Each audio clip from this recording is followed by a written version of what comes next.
कि हजरत मोहम्मद का जो पूरा जीवन काल था, उस जीवन काल में, उनके जीवन काल में सबसे ज्यादा लड़ाई हुई।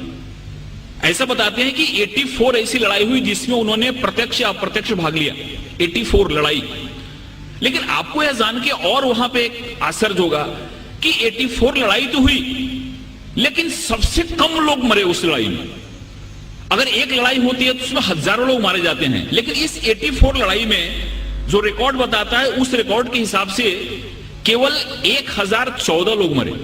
और जहां कहीं भी लड़ाई होती थी, हजरत मोहम्मद का हुक्म रहता था कि किसी भी ऐसे व्यक्ति और इंसान को मत मारो जो लड़ाई नहीं करता। ख्वातीनों को महफूज रखो, बच्चों को महफूज रखो, जो ज़ईफ हैं उनको महफूज रखो।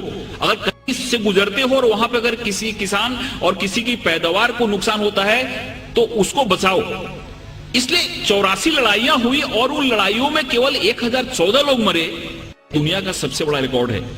और जब प्रोफेट मोहम्मद जब मक्का में आए अपने पूरे सैनिकों के साथ, तो जिस मक्का वालों ने उनको अपमानित किया था, जिस मक्का वालों ने उनको पत्थर से मारा था, जिस मक्का वालों ने उनकी जान लेने की कोशिश की थी और उनकी तकलीफ के चलते उनको हिजरत करनी पड़ी थी, उस मक्का वालों को उन्होंने प्यार से जीता।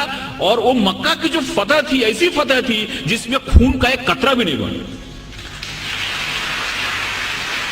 प्रोफेट मोहम्मद को जितना अपमानित किया गया था, प्रोफेट मोहम्मद की जिंदगी को जितनी तकलीफ दी गई थी, अगर वो चाहते तो जिस समय उन्होंने मक्का में प्रवेश किया, मक्का की फतह की, उस समय हजारों लोगों का कत्ल करा सकते थे, लेकिन एक भी खून का कतरा नहीं बहा और बड़े प्यार और मोहब्बत के साथ उन्होंने मक्का को फतह किया।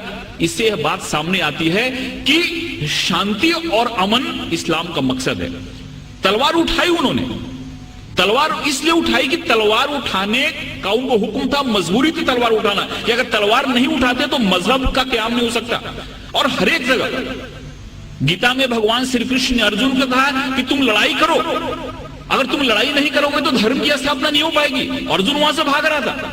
अर्जुन ने बोला कि तीर नहीं चलाता क्योंकि मेरे सामने तो हमारे सारे रिलेटिव बैठे हुए हैं। भगवान श्री कृष्ण ने कहा कि यहाँ पे धर्म की स्थापना के लिए तुमको लड़ाई करनी पड़ेगी, तुमको लोगों को मारना पड़ेगा। अगर तुमने लड़ाई नहीं की तो धर्म की स्थापना नहीं होगी। तो एक विशेष परिस्थिति में हमको लड़ाई करने की भी जरूरत होती है। वैसे ही प्रोफेट मोहम्मद ने अगर लड़ाई करने की बात की तो वहां पे की जहां पे लड़ाई करना मजबूरी था, और वहां पे अगर लड़ाई नहीं होती तो शांति की स्थापना नहीं होती।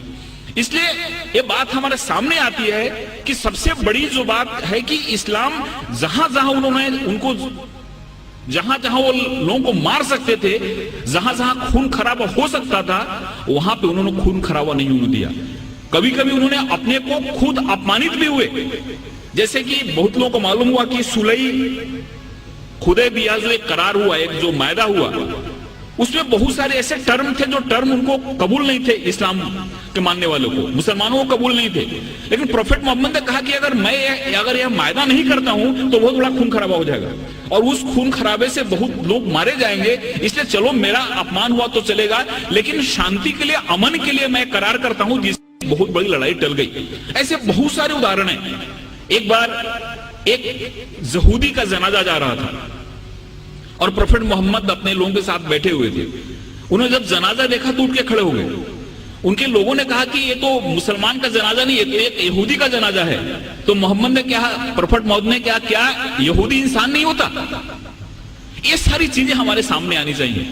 उस बूढ़ी औरत की कहानी मालूम है कि उसको ऐसा लगता था कि यहाँ पे इस्लाम बढ़ रहा है, एक मोहम्मद नाम का ऐसा शख्सियत है जो सबको इस्लाम में ले जा रहा है, इसलिए वो गांव छोड़ के जा रही थी। उसके सर पे गठरी थी और गठरी उठ नहीं रही थी। एक नौजवान आया और बोला कि माता जी मैं आपकी मदद करूं, आप चलो अपनी गठरी में गांव के बाहर छोड़ देता हूं।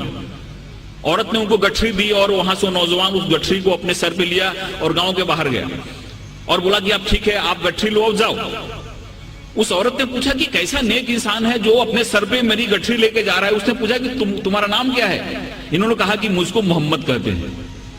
जिसके डर से भाग रही थी वही इंसान उस औरत की गठरी को अपने सर पे ले जा रहा है और उसको मदद कर रहा है, और उसी दिन औरत इस्लाम में आ गई। जो औरत प्रोफेट मोहम्मद के सर पे हमेशा कचरा फेंका करती थी नमाज के जाते समय, रोज कचरा फेंकती थी उनके सर पे। एक दिन जब उसने कचरा नहीं फेंका तो मोहम्मद जब लौट रहे थे, प्रोफेट मोहम्मद, तो उन्होंने देखा और पूछा कि औरत कहाँ है। लोगों ने कहा कि वो बीमार पड़ी हुई है। वहां पे जाके उन्होंने उसकी तबीयत पूछी।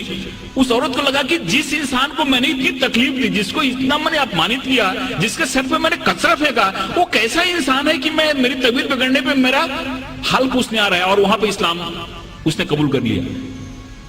एक चीज लोगों के सामने आना चाहिए, ये जो तहम्मुल है, ये जो हमारी सहिष्णुता है, ये जो हमारा एक इंसानियत के प्रति प्रेम है, ये हदीस में और प्रोफेट मोहम्मद की जो सुन्नत है, ये जब हमारे लोगों के सामने आती है तो हमको समझ में आता है। एक हमारे बहुत नजदीक के मित्र हैं जयपुर के, उनको कई बार मैंने मुशायरे के लिए बुलाया। उन्होंने दो चीजें मुझको बताई। ये दोनों चीजें मुझको कहीं रेफरेंस मिला नहीं है, लेकिन उन्होंने बताई। उन्होंने पहला ऐसा बात कहा कि प्रोफेट मोहम्मद की जो चचेरी बहन थी उसका नाम हिंद था, और वो ऐसा बता रहे थे कि उस समय हिंदुस्तान जो मुल्क था, इस मुल्क से वहां के लोगों को बहुत प्रेम था, और बहुत बार प्रोफेट मोहम्मद ने इस मुल्क के बारे में सुना था। तो हिंदुस्तान के नाम से वो जो हिंद उनकी चचेरी बहन थी उसका नाम रखा गया था। उन्होंने ये भी बताया, लेकिन मुझको इसका रेफरेंस नहीं मिला। उन्होंने ये बताया कि प्रोफेट मोहम्मद ने एक बार कभी कहा था कि वो कैसा मुल्क होगा जिस मुल्क से ठंडी ठंडी हवाएं हमारे अरब कंट्री में आती हैं। दोस्तों, ये सारी चीजें हमारे सामने आनी चाहिए। मजहब वही है इंसान जहां सलामत, यह तो शहादत नहीं है, यह गुमराही की अलामत। मासूमों का कत्ल है इंसानियत पे लानत, खौफ खा खुदा से एक दिन आएगी कयामत। दोस्तों, ये जो सुन्नत है वो हमारे सामने आनी चाहिए। ये जो उदाहरण है, ये जो मिसाल है वो हमारे सामने आनी चाहिए। और 2008 में, फरवरी 2008 में देवबंद ने एक फतवा जारी किया, एक ऐलान किया।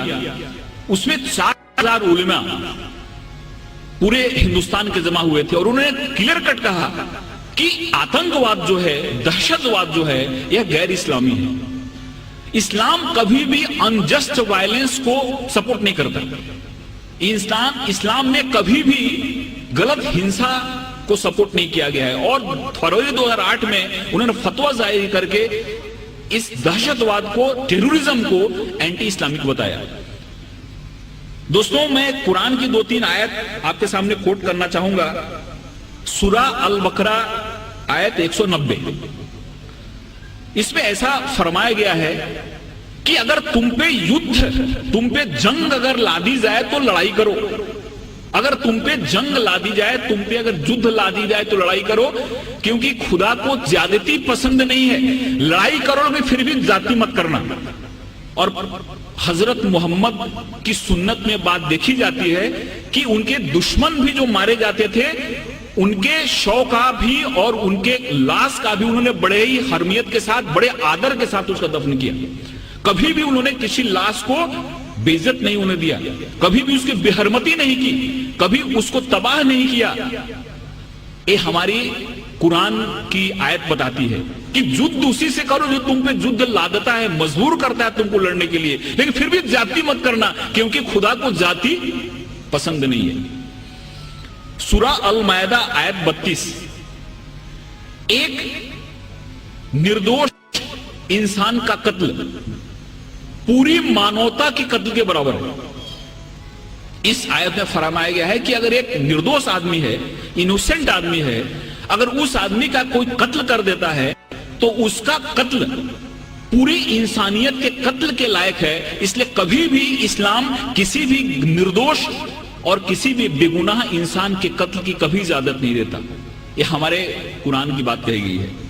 सूरा बनी इस्राएल आयत 33, किसी भी इंसान की जिंदगी खुदा की दी हुई है, इसलिए बिना किसी कारण, बिना किसी वजह किसी इंसान को तकलीफ देना, किसी इंसान को मारना गुनाह है और खुदा इसके लिए सजा देता है। ऐसे बहुत सारी आयतें हैं जिन आयतों में हमको इस सामने बातें दिखती हैं कि इस्लाम ने हमारे सामने क्या पैगाम रखा, इस्लाम ने हमारे सामने क्या संदेश रखा। लेकिन कुछ ऐसी परिस्थितियां हुई जिसके चलते गलत मैसेज गया। एक बड़ी फेमस किताब है, इस किताब का आपने नाम सुना होगा, लाइफ ऑफ मोहम्मद।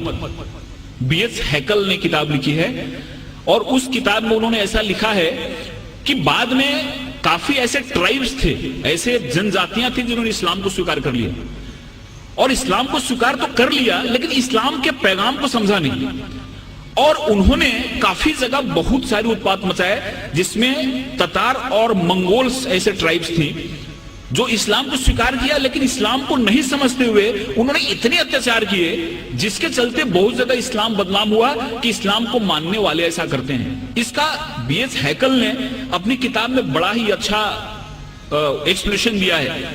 तो अगर कोई इंसान इस्लाम या किसी मजहब का नाम लेकर गलत काम करता है तो गलती उस इंसान की है, उस मजहब की नहीं है।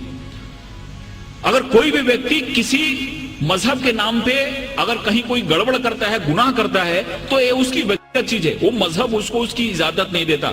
नामो नसब जमीन के नस्लों में बट गए, आदम के बेटे कितने कबीलों में बट गए, आए हैं जब से पेश इमामत के मसल्ले, सिजने हमारे कितने मरलों में बट गए।